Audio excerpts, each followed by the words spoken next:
E agora a revista de imprensa. Hoje é nosso convidado António Colasso, aliás, artista plástico, inaugura hoje a sua mais recente exposição intitulada A Arte Não Existe, a Arte Somos Nós, mas dessa exposição. António, muito bom dia, já falaremos mais à frente neste jornal.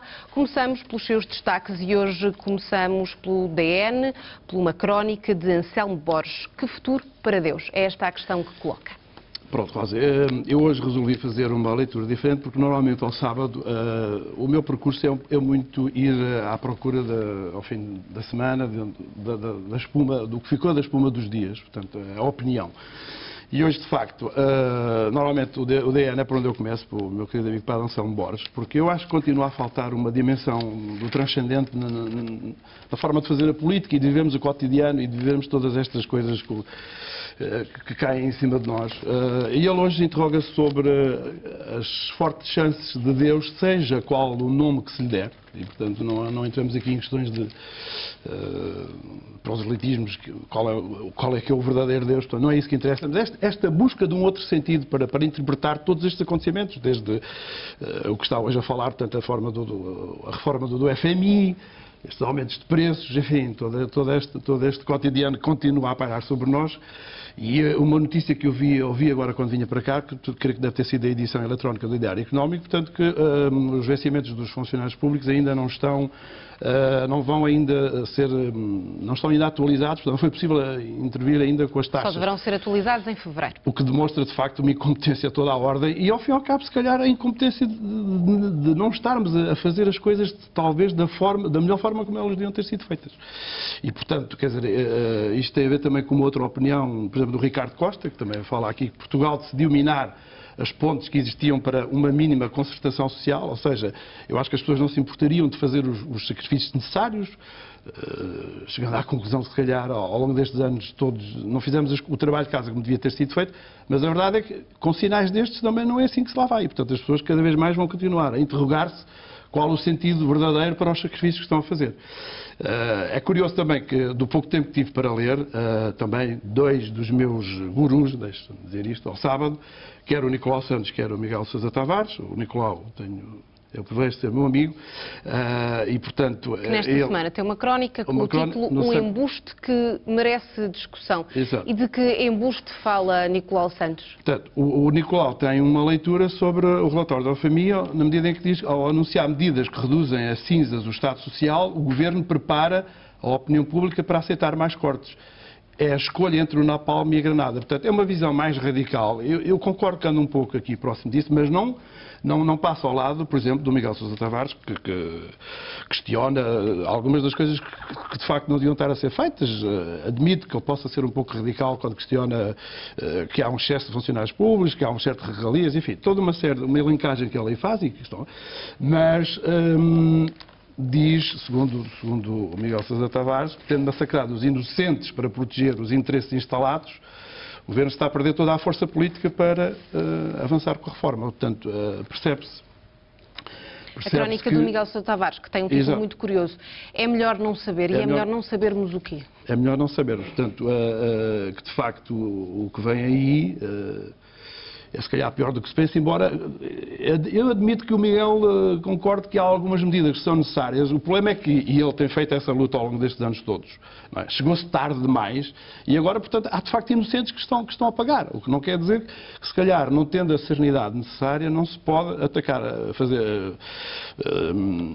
políticas, portanto, como é que eu ia dizer, avançar com políticas que, de facto, promovessem a igualdade de direitos, de oportunidades entre todos. Portanto, é uma leitura do relatório, eu não estou a ver o Miguel a favor do relatório do FMI, mas, portanto, quer dizer que há algumas coisas de facto que têm que ser feitas. O problema é o tempo, o momento em que é feito. Também a forma e o tempo que é dado para a discussão ser feita ou não. E as oportunidades que se colocaram. Independentemente disto, também nos coloca outra questão que é entre a necessidade de termos de dinheiro para o cotidiano, mas o preço a que esse dinheiro está a ser feito, de facto, coloca-nos a questão.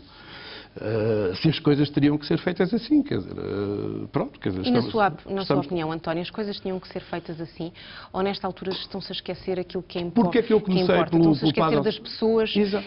Porque nesta altura falamos sempre numa noção muito difusa dos mercados, os mercados, a troika. Exato. E há pessoas por trás dos mercados, da troca e tudo isso. O que eu digo é que, de facto, se calhar, devíamos aprender com os erros que cometemos. Cometemos erros, não custa nada assumi-los. Agora, vamos descobrir as formas como resolver novas políticas. E aí tem que se contar com as pessoas e, sobretudo, com aqueles que estão, de facto, mais carenciados. E é aqui a história dos interesses instalados que fala o Miguel. Eu estou totalmente de acordo. Quer dizer, as pessoas, quando vão para o poder, como que se deslumbram e esquecem as suas origens. E, portanto, e de alguma e o António forma fala com conhecimento de causa. Sim, conhecimento de causa. Não, trabalhou durante nunca deixei muitos de dizer anos quando na vi aqui. política. Exato, nunca deixei de dizer quando estive aqui. Agora, acho que isso nos devia, digamos, o tempo é pouco, mas para tentar, digamos, corrigir os erros que se fizeram, mas em nome de uma nova política, de uma nova forma de estar no cotidiano. Mas neste momento há questões importantes que são as pessoas que estão mesmo mais carenciadas, portanto, a quem lhes falta tudo. E, portanto, aí sim, e não temos dúvida que o povo português é um povo solidário, que aqueles que estão em melhores condições estão disponíveis para colaborar. Agora, não se vê são as linhas, a luz ao fundo do túnel que fala o nosso Primeiro-Ministro não é visível.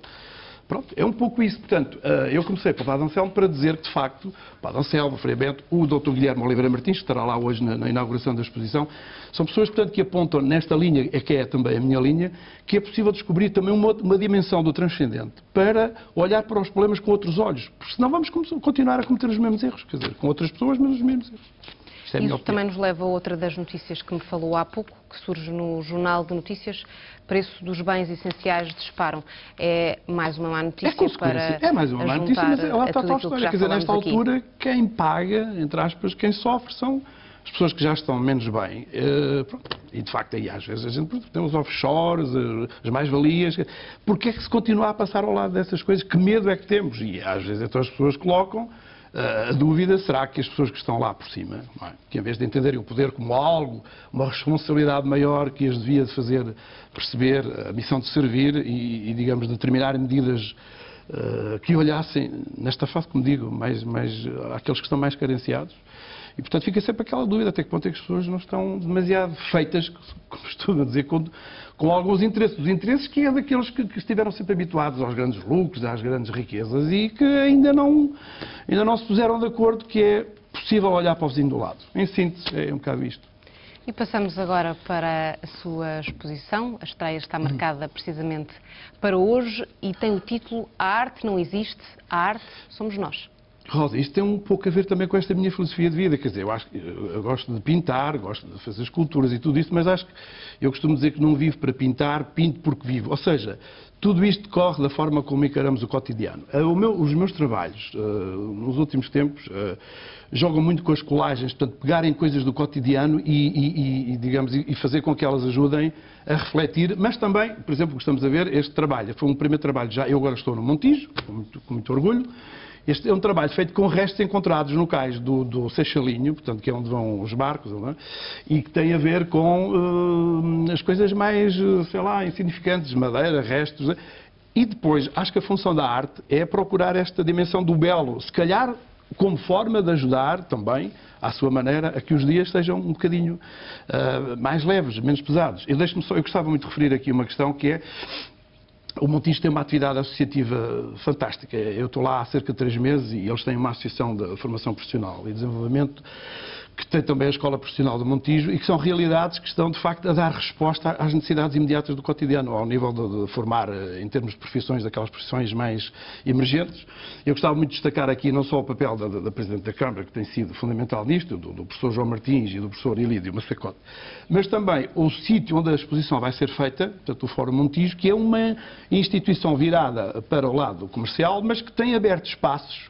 E eles têm feito grandes pontos com o Conservatório de Artes Regional do Montijo, também com quem eu estou a colaborar, no sentido desde a concessão de bolsas de estudo para alunos mais carenciados, mas também que haja lá espaço para a arte, finalmente, a arte, porque me diz respeito, a pintura neste caso, poder interpelar os milhares de pessoas que por ali vão passar e que se calhar, a olharem, por exemplo, a mota, eu tenho lá uma mota que eu uma moto que me acompanha há muitos anos, com ela fiz muitas campanhas de divulgação no tempo do MFA, nos Montes Alentejanos, hoje virou um objeto de arte. E que há dias eu fiquei deslumbrado a ver um velhote a dizer, mas eu também tinha uma moto destas. E, portanto, ao ver aquela moto elevada à condição de arte, eu acho que talvez isso também possa ajudar as pessoas, não é a fazer esquecer os problemas do cotidiano. A arte não tem esse papel, mas é a acrescentar mais-valia pelo lado do belo, no meio da tristeza e da miséria enfim, que estamos a viver, pensar que ainda é possível encontrar energias, neste caso a partir da arte. É fundamental António Colasso, mensagem. Muito obrigado por ter estado presente neste Jornal das 10. Resto de bom sábado. Muito obrigado. À altura para ficarmos com a previsão do tempo para o dia de hoje.